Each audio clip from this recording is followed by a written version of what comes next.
Bugün Gülüstan Sarayında Azərbaycan Memarlıq və İnşaat Universitetinin yaradılmasının 50 illik yubileyi münasibəti ilə təntənəli yığıncaq keçirilib. Rəsmi tədbirdən öncə Gülüstan Sarayında təşkil olunan təhsil və irs sərgisinə baxış keçirilib. Təntənəli yubiley yığıncağı Azərbaycan Respublikasının dövlət himninin səsləndirilməsi, Ulu Öndər Heydər Əliyevin və vətən uğrunda canlarını fəda etmiş şəhidlərin xatirəsinin bir dəqiqəlik sükutla yad edilməsi ilə başlayıb.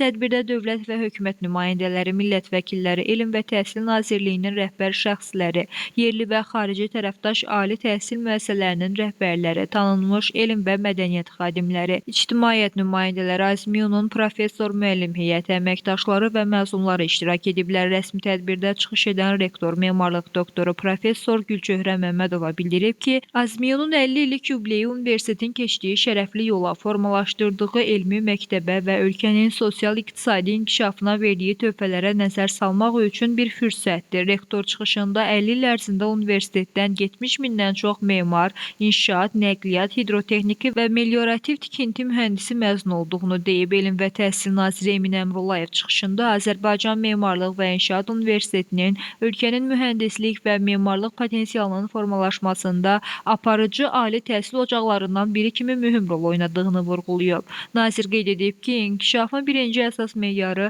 rəqabət və ədalət prinsiplərinin təmin edilməsidir. Bu prinsiplər sağlam akademik mühitin formalaşmasına və davamlı tərəqqiyə zəmin yaradır. Daha sonra Azmiyonun 50 illik inkişaf yolunu, elmi pedaqoji nailiyyətlərini və gələcək strateji hədəflərini əks etdirən təqdimat filmi nümayiş etdirilib. Rəsmi hissənin davamında yubiley münasibəti ilə universiteti təbrik edən qonaqlar çıxış edib. Azərbaycan Memarlıq və İnşaat Universitetinin ötən illər ərzində qazandığı zəngin təcrübə və formalaşdırdığı güclü elmi tədris mühiti barədə ətraflı söz açıblar. Qonaqlar universitetin milli ali təhsil sistemində tutduğu mövqeyi yüksək qiymətləndiriblər.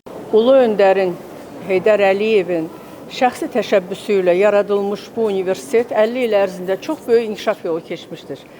Və bu tədbir bir hesabat tədbiridir. Biz geniş ictimaiyyətə və öz kollektivimizə 50 il ərzində universitetin keçdiyi yol barədə danışacağıq.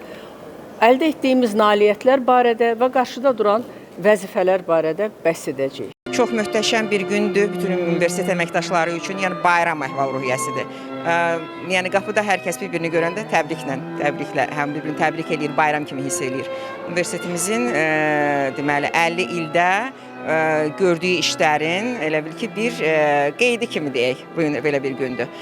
Universiteti də bilirsiniz, memarlıq və inşaat sahəsində Azərbaycanda ilk təməl universitetlərdən biridir. Biridir deyim, universitetdir. Yəni bununla başlayıb bilirsiniz, memarlıq və inşaat təhsili Azərbaycanda adətən. Universitet mənim üçün hər şeyi verib. Yəni burada həm dekan müavinindən 5 il dekan, artıq 10 ildir prorektor işləyirəm.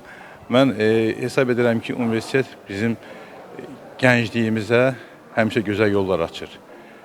Həm burada gözəl mütəxəssis, həm də gələcəyin vətənpərvərlərini yetişdirir. Çünki bizim məzunlarımız nəinki regionlarda, nəinki Bakımızda, həm də ölkəmizdən kənarda da tanınır. Mən özüm bir pedaqoq kimi, bir memar kimi və təcrübəçi memar kimi 39 ildir ki, bu universitetdəyəm. Həm 5 ilini yəni ki, məzun kimi qəbul etsək, qalan 34 ilini müəllim kimi, pedaqoq kimi fəaliyyət göstərmişəm. Yəni ki, məni necə deyim sizə, bu peşədə, bu sahədə saxlayan tələbələrlə silinməz təəssüratlar, onlarla iş bacarığı, onları daha böyük nailiyyətlərə vüsətləndirmək, qələbələr, bunlar hamısı əlbəttə ki, müəllim kimi mənə böyük bir şərəf və qürur gətirir. Tədbirin sonunda Azərbaycan Memarlıq və İnşaat Universitetinin inkişafına töhfə vermiş tərəfdaş qurumlar səmərəli əməkdaşlığa görə universitet rəhbərliyi tərəfindən təltif olunublar. Leyla Səməndər, Cuma Kazımov, Yeni Azərbaycan TV.